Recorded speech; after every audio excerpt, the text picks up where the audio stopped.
मित्रांनो नमस्कार, मी विजय. न्यायालयांच्या निकालासंदर्भात म्हणजे न्याय व्यवस्थेसंदर्भात न्यायालयांनी निकाल दिले, त्यांच्या भूमिकेसंदर्भात आपण काहीही टिप्पणी करणार नाही. पण खालच्या न्यायालयापासून ते अगदी सर्वोच्च न्यायालयापर्यंत गेल्या काही दिवसात जे निकाल आलेले आहेत त्या निकालांच्यावर एक दृष्टिक्षेप टाकणार आहे. म्हणजे हे निकाल सत्ताधारी पक्षाशी संबंधित लोकांना फेवर करणारे आहेत असंही आपण म्हणणार नाही, आणि जे सत्ताधाऱ्यांच्या म्हणजे केंद्रातल्या सत्ताधाऱ्यांच्या विरोधातले लोक आहेत त्यांच्यावर अन्याय करणारे आहेत असं सुद्धा आपण म्हणणार नाही. पण एकूण न्यायालयांनी त्या प्रकरणांच्या मध्ये काय निकाल दिलेले आहेत याच्यावर नजर टाकल्यानंतर एकूण गेल्या काही वर्षात विविध घटनात्मक संस्थांच्या संदर्भात जी जाहीरपणे किंवा कुजबुजीच्या स्वरूपात चर्चा केली जाते त्या चर्चेला बळ मिळाल्या वाचून राहत नाही. म्हणजे ताजं उदाहरण घेतलं आपण तर मुंबईचे माजी पोलीस आयुक्त परमवीर सिंग यांच्याशी संबंधित सर्व प्रकरणांचा तपास सीबीआयकडे देण्याचा आदेश, सीबीआयकडे देण्याचे निर्देश सर्वोच्च न्यायालयाने दिलेले आहेत. म्हणजे हे कोणत्या निकषावर दिलेले आहे त्या संदर्भात काय जे स्पष्टीकरण सर्वोच्च न्यायालयाने दिलेलं आहे ते आपल्या समोर आहे. पण आश्चर्य या गोष्टीचं वाटतं की सर्वोच्च न्यायालयाने असं म्हटलेलं आहे की सीबीआयनं याचा निष्पक्षपातीपणे तपास करावा. आता सीबीआय ही काय निष्पक्षपाती तपास करणारी यंत्रणा आहे किंवा नाही हे न्यायालयांना ठाऊक नाही का? एक तर न्यायालय सर्वोच्च न्यायालयापासून खालपर्यंतचे न्यायाधीश खूप भाबडेपणाने काम करतात. दुसरं, ते वेड पांघरून पेडगावला जातात, नाहीतर ते थेट राजकीय दबावाखाली काम करतात. या तिन्ही शक्यतांच्या पैकी कोणतीही एक शक्यता आहे असं म्हणावं लागतं. कारण ज्या रीतीनं गेल्या काही वर्षात केंद्रीय यंत्रणांचा दुरुपयोग होतोय त्या संदर्भातल्या बातम्या प्रसिद्ध होत आहेत, दूरचित्रवाणीवरच्या चर्चेतून त्या संदर्भात आरोप होत आहेत.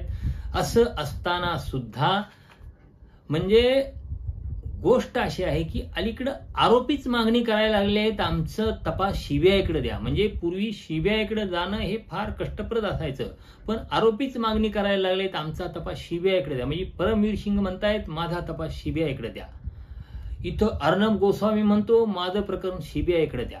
रश्मी शुक्ला म्हणतात माझं प्रकरण सीबीआयकडे द्या.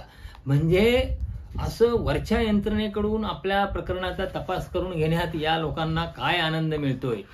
म्हणजे एकूण त्या तपास यंत्रणेवरचा त्या तपास यंत्रणेकडून आपल्याला जी एक वागणूक मिळणार आहे किंवा आपल्या तपास कसा पुढे नेणार आहे या संदर्भात त्यांना एवढी खात्री आहे की त्यामुळेच ते या अशा तपासाची मागणी करतात असं मला वाटतं. खरं तर अशा वेळी न्यायालयांची जबाबदारी अधिक येते. जिथं संशय आहे तिथं खरं तर न्यायालयांनी स्वतंत्रपणे SIT स्थापन करून न्यायालयांच्या नियंत्रणाखाली तपास करण्याची जर सोय केली तर मला वाटतं ते लोकांचं एकूण न्याय व्यवस्थेवरचा विश्वास वाढण्यास उपयुक्त ठरेल असं मला वाटतं. पण दुर्दैवानं तसं घडलेलं नाही. सर्वोच्च न्यायालयानं परमवीर सिंग यांचा तपास सीबीआयकडे दिला. परमवीर सिंगांना तेच हवं होतं. म्हणजे त्यांना माहित आहे सीबीआयचा तपास कसा करून घ्यायचा आणि सीबीआयकडून कशा रीतीनं आपल्या विरोधात काय तपास करून घ्यायचा हे सगळं त्यांना ठाऊक आहे. त्यामुळं ज्या गोष्टी आपण मॅनेज करू शकतो तिथपर्यंत जाण्याची त्यांनी आतापर्यंत सातत्याने एक प्रयत्न केलेले होते आणि सर्वोच्च न्यायालयानं त्यांना तसंच त्यांच्या पद्धतीनं पूरकपणे तो तपास तिकडे दिलेला आहे. हे आताच नाही, ज्यावेळी त्यांनी अनिल देशमुख यांच्यावर 100 कोटीच्या खंडणीच्या वसुलीचं टार्गेट दिलं असं पत्र दिलं आणि या प्रकरणाचा तपासही त्यांनी सीबीआयकडे देण्याची मागणी केली होती. म्हणजे त्यावेळी मुंबई उच्च न्यायालयानं 2 दिवस जी सुनावणी चालली त्या पहिल्या दिवशी सुनावणीत परमवीर सिंग यांच्यावर प्रचंडपणे टीका केली. म्हणजे तुम्ही ज्या पोलीस दलात आहात त्या पोलीस दलाच्यावर तुमचा विश्वास नाही वगैरे वगैरे वगैरे.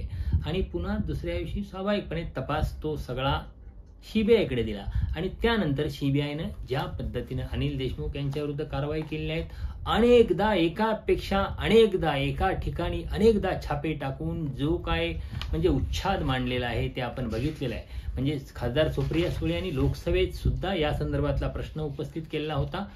पण हे सगळं दिसत असून सुद्धा पुन्हा न्यायालय सुद्धा या पक्षपाती यंत्रणांच्याकडेच विशिष्ट प्रकरणं सोपवताना दिसतात. हे झालं परमवीर सिंगांच्या संदर्भातलं. दुसरी गोष्ट रश्मी शुक्ला यांच्या संदर्भातली, म्हणजे फोन टॅपिंग आणि ते पोलिसांच्या नियुक्तीच्या संदर्भातचे काही गोपनीय कागदपत्र उघड केल्याचा रश्मी शुक्लांच्यावर आरोप होता. तो गुन्हा दाखल झालेला होता. तर त्याला न्यायालयात त्याने आव्हान दिलं आणि त्यावेळी त्यांनी सीबीआय चौकशीची मागणी केली. म्हणजे ही मुंबई पोलिसांच्याकडे चौकशी देऊ नका, माझी सीबीआय चौकशी केला. तर त्यावेळी सुद्धा न्यायालयानं रश्मी शुक्ला यांना अटक करण्यास मनाई करण्याचा आदेश दिला होता.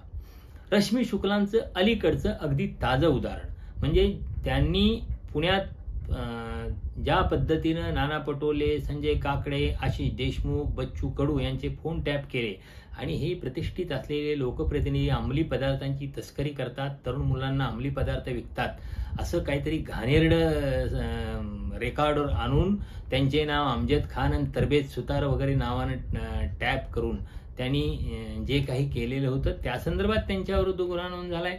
तर तिथं पहिल्यांदा पुण्यातल्या गुन्ह्यासंदर्भात त्यांना 25 मार्चपर्यंत दिलासा दिला हायकोर्टानं.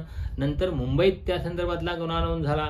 तर त्या प्रकरणात त्यांना 1 एप्रिलपर्यंत दिलासा, म्हणजे एकीकडं परमवीर सिंग यांना हवा तसा सीबीआयकडे तपास दिला जातो, रश्मी शुक्ला यांना दिलासा दिला जातो.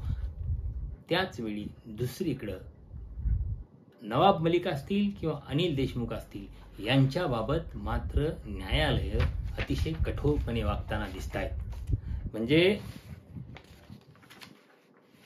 VR कृष्णा अय्यर नावाचे एक सर्वोच्च न्यायालयाचे ख्यातनाम न्यायमूर्ती होते, म्हणजे ज्यांच्या नावावर अनेक ऐतिहासिक निकाल नोंद आहेत.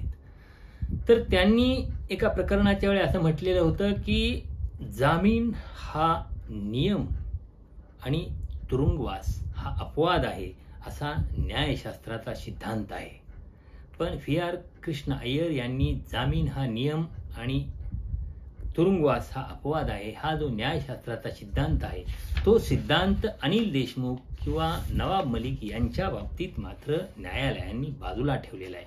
आणि अर्णब गोस्वामीच्या प्रकरणात मात्र हा सिद्धांत व्यवस्थित वापरला जातो. म्हणजे अर्णब गोस्वामीच्या ची केस जामिनाची सुनावणी घेण्यासाठी हायकोर्टानं त्यांना खालच्या कोर्टात जाण्यास सांगितलं असताना अर्णब गोस्वामी सुप्रीम कोर्टात जातात आणि अर्णब गोस्वामीच्या आधीची 1072 प्रकरणं त्याच्या पुढे असताना ती सगळी मागं ठेवून म्हणजे लाइटनिंग पद्धतीनं अर्णब गोस्वामीच्या जामिनाचं प्रकरण सुनावणीस घेण्यात येतं आणि त्यांना जामीन सुद्धा मंजूर करण्यात येतो. म्हणजे पुन्हा इथं विशिष्ट लोकांसाठी न्यायालय विशेषाधिकार वापरतात आणि विशिष्ट लोकांच्यासाठी विशिष्ट असं निकाल देतात. खरं तर अर्णब गोस्वामीच्या या प्रकरणाच्या वेळी सुद्धा सुप्रीम कोर्टाच्या बार असोसिएशनचे अध्यक्ष होते दुष्यंत दवे, त्यांनी सुप्रीम कोर्टाच्या रजिस्ट्रारना पत्र पाठवून त्या संदर्भात विचारणा केलेली होती, काही प्रश्न उपस्थित केले होते आणि सर्वोच्च न्यायालयाच्या सरन्यायाधीशांच्याकडून आदेश आहेत का या संदर्भात अशी विचारणा केलेली होती. म्हणजे त्या संदर्भात आक्षेप घेतल्यानंतर सुद्धा अर्थात जामीन हा नियम आणि तुरुंगवास हा अपवाद हे सूत्र फक्त अर्णब गोस्वामी यांच्या बाबतीतच लागू केल्याचं आपल्याला मित्रांनो दिसून येईल. आणखी एक प्रकरण या संदर्भातलं जे NCB आणि आर्यन खानच्या संदर्भातलं होतं. म्हणजे इथं तर न्यायालय खालचं किती क्रूरपणे वागलेलं होतं हे आपल्याला लक्षात येऊ शकेल.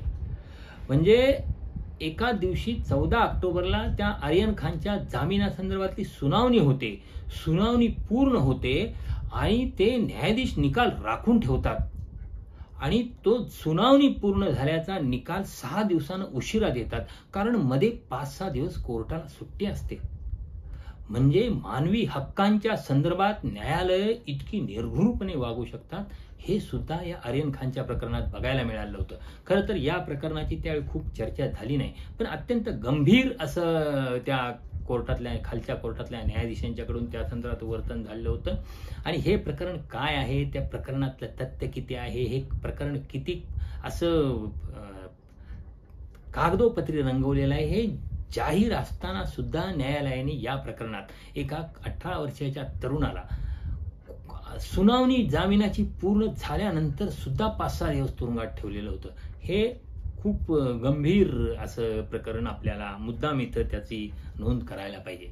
कोरेगाव भीमा प्रकरणातले जे विचारवंत आहेत, आनंद तेलतुंबडे असतील किंवा गौतम नवलखा असतील किंवा आणखी काही विचारवंत असतील, UAPA खाली त्यांना ज्या पद्धतीने तुरुंगात डांबलेलं आहे ते तर मानवी हक्कांच्या उल्लंघनांचं या देशाच्या स्वातंत्र्यानंतरचं अत्यंत एक महत्त्वाचं प्रकरण आहे.